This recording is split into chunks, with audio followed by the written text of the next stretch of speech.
بسم اللہ الرحمن الرحیم۔ ایک سوال یہ ہے کہ کچھ لوگ سال ہجری ختم ہونے کے ساتھ واٹس ایپ کے ذریعے یا دوسروں کو آپس میں میسیج کرتے ہیں کہ بھائی سال ختم ہو رہا ہے تو سال کے آخر میں توبہ کرنا، استغفار کرنا، لوگوں سے معافی مانگنا، اور اسی طرح سے نیا سال شروع ہوتا ہے تو مبارکباد دینا۔ یہ آج کل سوشل میڈیا پہ بہت سارے اس طرح کے پروگرام آتے ہیں اور لوگ مبارکباد دیتے، جیسے بھئی 1442 شروع ہوا ہے تو مبارک ہو، اور اس طرح کی جو باتیں کہتے ہیں۔ اس سلسلے میں شیخ صالح الفوزان سے پوچھا گیا تو شیخ نے یہ کہا، تو شیخ صالح الفوزان نے جواب دیا کہ یہ سارے کے سارے کام بدعتی کام ہیں، بدعت ہے، یہ کرنا نہیں چاہیے مسلمانوں کو، اس لیے کہ سال کا کوئی نیا سال کی ابتدا نہیں ہے۔ یہ غلط بات ہے کہ سال کی ابتدا، نئے سال کی ابتدا ہو رہی ہے۔ یہ ایک مصلحت کے تحت حضرت عمر رضی اللہ تعالیٰ عنہ کے زمانے میں، جب تاریخ اسلام کی تاریخ الگ سے نہیں تھی اور جو تاریخ عیسوی تاریخ ہے وہ موجود تھی، لیکن اسلامی تاریخ کے حساب سے کہ کون سے مہینے میں، کیونکہ مہینے اسلام کے مہینے تو موجود تھے، لیکن اسلام کی تاریخ باقاعدہ ایک کیلنڈر کی شکل میں جو بنایا، ترتیب دیا، وہ حضرت عمر رضی اللہ تعالیٰ عنہ نے ترتیب دیا، اور یہ کہا کہ اسلام کی تاریخ، کیونکہ شورا کرنے کے بعد صحابہ کرام نے کہا کہ نبی علیہ الصلوۃ والسلام کی ہجرت سے یہ شروع کرتے ہیں، چنانچہ محرم کا مہینہ انہوں نے اپنی تاریخ کے لیے پہلا مہینہ منتخب کیا، اور اس کے بعد پھر وہ مہینوں کی جو ترتیب پہلے سے تھی وہ ترتیب باقی ہے۔ البتہ یہ کہ اس مبارک تاریخ کی جو ابتدا حضرت عمر نے کیا تھا، ایک مصلحت کے تحت ایک اصطلاحی ہے، اور یہ کوئی آسمانی حکم یا شریعت کا حکم نہیں ہے اللہ کے نبی صلی اللہ علیہ وسلم سے، نہ اللہ تبارک و تعالیٰ سے، بلکہ ایک ضرورت کے تحت انہوں نے بنایا۔ تو نیا سال کوئی نہیں ہے، سال کوئی نیا نہیں ہے، بلکہ دن انسان پیدا ہونے کے بعد سے اس کی عمر گھٹتی رہتی ہے۔ ایک دن گزرا، ایک ہفتہ گزرا، ایک مہینہ گزرا، ایک سال گزرا، اور سالوں گزرتے جاتے ہیں، انسان موت سے قریب ہوتا جاتا ہے۔ تو اس میں نہ کوئی توبہ اور استغفار کرنے کے لیے کوئی، یہ جیسے تاریخ کے آخر میں، سال کے آخر میں کہنا غلط ہے، یا ایک کہ نیا سال شروع ہو رہا تو اس کی مبارکباد دینا، یہ بھی غلط ہے۔ اور اسی طرح سے توبہ استغفار کے لیے دوسروں کو میسیج کرنا، اور اس پر لوگوں کو یہ کہنا کہ بھئی مجھے معاف کر دیں، آپ معافی مانگ لیں، معافی شافی کا جو بات چیت کرتے ہیں، یہ ساری کی ساری باتیں غلط ہے اسلام میں۔ اسلام میں اسلاف سے صحابہ کرام سے اس طرح کی کوئی چیز ثابت نہیں ہے۔ انسان کی عمر کے گھٹنے پر مبارکباد نہیں دی جاتی ہے، بلکہ افسوس کی بات ہے، اور البتہ یہ دعا کرنا چاہیے کہ بھئی اللہ تعالیٰ ایک سال ہمارا زندگی کا گزر گیا، آئندہ سال آنے والا ہمارے لیے خیر اور بھلائی کا ہو، نیک سگالی کا ہو، اور ہمارے لیے بھلائیاں، اور اللہ رب العالمین کی ہمارے لیے امن و سلامتی اور اللہ تعالیٰ کی رحمتیں ہم پر نازل ہوں۔ یہ دعا کر سکتے ہیں، دعا دے سکتے ہیں کہ آنے والا وقت آپ کے لیے اچھا ہو، یہ دعا کر سکتے ہیں۔ باقی یہ کہ مبارکباد دینا یا یہ کہ توبہ استغفار کی بات کرنا، یہ بدعت ہے اور اس کی کوئی دلیل نہیں ہے۔ شیخ محمد بن صالح العثیمین سے بھی یہ سوال پوچھا گیا تو انہوں نے کہا کہ آپ کسی کو نئے سال کی مبارکباد نہ دیں، اور اگر کوئی آپ کو مبارکباد دینے کے لیے آتا ہے یا کہتا ہے تو آپ اس سے کہیں کہ بھئی اللہ تعالیٰ تمہارے لیے خیر اور بھلائی کا سال بنائے، برکتیں ہمارے لیے اللہ تعالیٰ نازل فرمائیں، لیکن یہ کہ آپ کسی کو ابتدا مبارکباد دینے کی نہ کریں، کیونکہ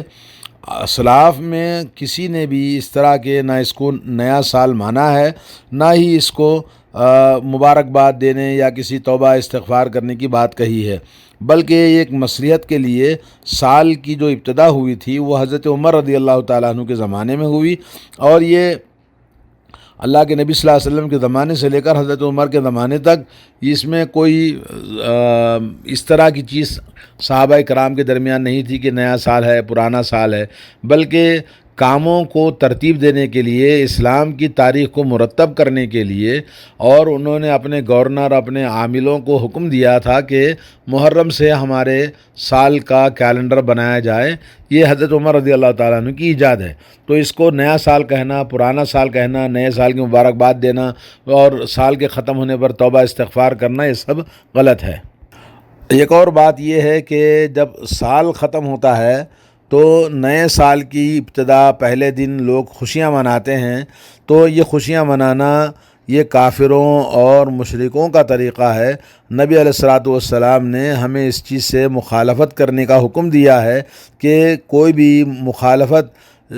مشرکین کی جو وہ کرتے ہیں ہمیں نہیں کرنا چاہیے، کیونکہ کسی چیز کے کھونے پر، گھٹنے پر اس کی خوشی نہیں منائی جاتی ہے، جیسا کہ لوگ جنوری کے اندر کرتے ہیں۔ اللہ کے نبی صلی اللہ علیہ وسلم نے فرمایا من تشبہ بقوم فہو منہم، جو شخص ان کی مشابہت اختیار کرے گا کسی قوم کی تو وہ انہی میں سے ہوگا۔ یہ حدیث ابو داؤد میں صحیح سند کے ساتھ آئی ہے۔ تو اللہ تبارک و تعالیٰ نے عمر ہماری برکت دیا اور ہم ایک سال زندگی کا ختم کر دیے، تو ہماری جو زندگی ختم ہو گئی ہے تو ختم ہونے پر کوئی خوشیاں تھوڑی مناتے ہیں۔ آدمی کو کسی چیز کے پانے پر خوشی منانا چاہیے، تو کھونے پر خوشی منانے والے عقل مند لوگ نہیں ہوتے ہیں۔ یہ کافروں کا، جن کے پاس عقل نہیں ہے، جو نئے سال کی ابتدا میں وہ خوشیاں مناتے ہیں اور ایک دوسرے کو مبارکباد دیتے ہیں، تو اس میں مسلمانوں کو بالکل غلط کاموں میں کافروں کی مشابہت نہیں کرنا چاہیے، بلکہ خبردار رہیں۔ اور موجودہ دور میں کافروں نے مسلمانوں کو ایسے آ گھیرا ہے کہ وہ ان کا دین اور اسلام وہ بھول چکے ہیں، اور اللہ تبارک و تعالیٰ نے فرمایا وَلِلَّهِ الْعِزَّةُ وَلِرَسُولِهِ وَلِلْمُؤْمِنِينَ، اللہ تعالیٰ کے لیے اور رسول کریم صلی اللہ علیہ وسلم کے لیے اور مومنوں کے لیے ہی عزت ہے۔ تو عزت ہماری اسی میں ہے کہ ہم دین کو سمجھیں اور دین کے مطابق اپنی زندگی کو بنائیں۔ کافروں کے، مشرکوں کے، یہودیوں کے اور کرسچنوں کے طور طریقوں کو اپنی زندگی میں نہ اپنائیں، ان کو دیکھ کر دھوکہ نہ کھائیں۔ وَلَا تَغُرَّنَّكُمُ الْحَيَاةُ الدُّنْيَا وَلَا يَغُرَّنَّكُمْ بِاللَّهِ الْغَرُورُ، دنیاوی چیزیں آپ کو دھوکے میں نہ ڈالیں اور دھوکے کی بعض چیزوں میں آپ اپنے آپ کو ملوث نہ کریں۔ اور موجودہ دور کی جو بدعتیں ہیں، ان بدعتوں میں سے ایک بدعت یہ ہے کہ لوگ آخری سال کے موقع پر کچھ عبادتوں کو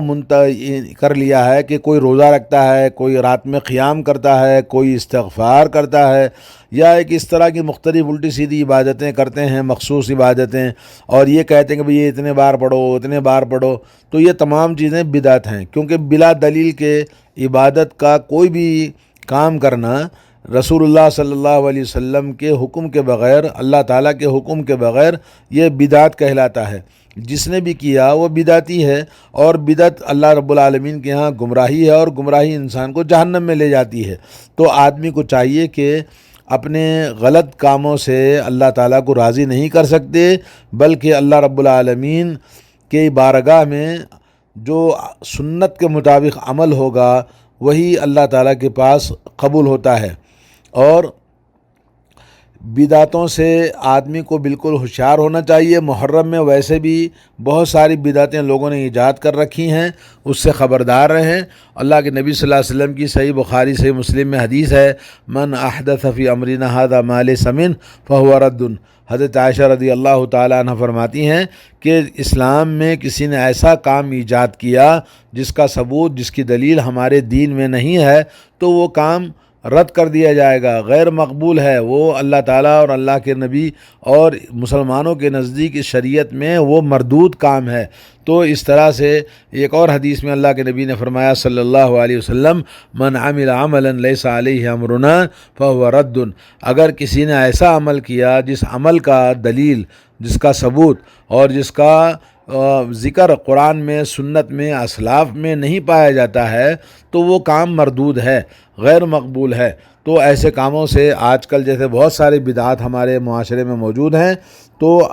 آخر میں ہمیں یہی کہنا ہے کہ اللہ رب العالمین ہمارے بھائی اور بہنوں کو اللہ تعالیٰ دین کی صحیح سمجھ اور عقل عطا فرمائے، اور صحیح ایمان اور عقیدہ عطا فرمائے، اور انسان اللہ تعالیٰ سے توبہ کرے، استغفار کرے، اور اپنی زندگی جو باقی ہے، اللہ نے زندگی بخشی ہے تو اس کو اللہ کی اطاعت میں گزارنے کا عزم و حوصلہ پیدا کرے، اور اپنی زندگی پچھلی جو چھوٹی ہے اس زندگی میں جو ہمارے سے غلطیاں ہوئی ہیں، ہمارے جو نافرمانیاں ہوئی ہیں، ان کا ہم محاسبہ کریں، اور جو کھویا ہے جو اس کو پانے کی کوشش کریں، عبادت کے ذریعے، اطاعت کے ذریعے، فرمانبرداری کے ذریعے، توبہ استغفار کے ذریعے، قرآن مجید کی تلاوت کے ذریعے، ذکر و اذکار کے ذریعے، اور کار خیر، بھلائی، صدقہ، خیرات، زکوٰۃ کے ذریعے، کیونکہ یہ محرم کا مہینہ حرمت والا، احترام والا، عزت والا، برکتوں والا، رحمتوں والا مہینہ ہے۔ اللہ تعالیٰ سے تمام مسلمانوں کو توفیق اور ہدایت کی ہم دعا کرتے ہیں۔ اللہ تعالیٰ ہم سب کو توفیق عطا فرمائے۔ وصلی اللہ علی نبینا محمد وعلی آلہ وصحبہ اجمعین۔